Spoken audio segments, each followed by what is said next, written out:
สวัสดีค่ะวันนี้เจ๊อ้อก็จะมาทำส้มตำแบบว่าสไตล์แบบเจ๊อ้อคนแบบว่าไกลบ้านเนาะก็จะมาหาบอกว่าของอร่อยกินกันก็เดี๋ยวจะจัดไปเมนูหนึ่งวันนี้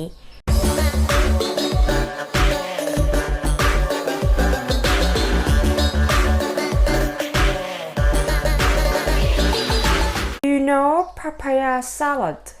papaya salad ป๊อกป๊อก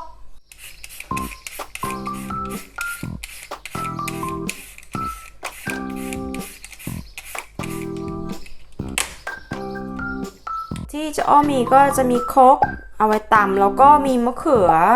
มะนาวมีข้าวโพดแล้วก็มีถั่วฝักยาวอันนี้ถั่วฝักยาวเป็นแบบว่าหน้าตาเป็นแบบว่าไม่เหมือนกับเมืองไทยมันจะสั้นๆแล้วก็มีแครอท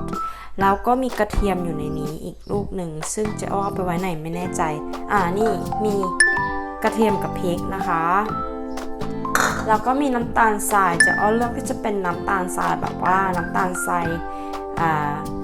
น้ำบราวน์ชูการ์นะคะเป็นน้ำตาลบราวน์คือน้ำตาลทรายเป็นไม่ได้เป็นฟอกขาวมาแล้วก็มีแบบว่าน้ำ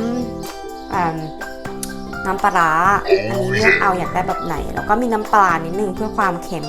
เกิดไม่พอความเค็มก็มาลงมือทำกันนะคะส่วนผสมก็ไม่ยากเลยแต่ปัจจัยก็ต้องใช้แบบว่าใจทำนิดนึงโอเค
เสร็จแล้วนะคะส้มตำแบบว่า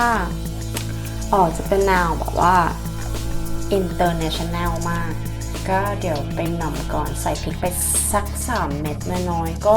จะมาดูว่าจะเผ็ดสะใจเลยเปล่าเดี๋ยวไปหม่ำก่อนนะแต่ก่อนที่จะไปอยากจะมาแชร์มันมีข้าวเหนียวแบบอินเตอร์มากเดี๋ยวจะให้ดูนะข้าวเหนียวอินเตอร์ VT แทนแชร์มันจะมาเป็นแพ็คคู่เป็น2 rice pot อันนี้มันก็จะเป็นแบบว่า sticky rice ก็คือข้าวเหนียวนั่นเอง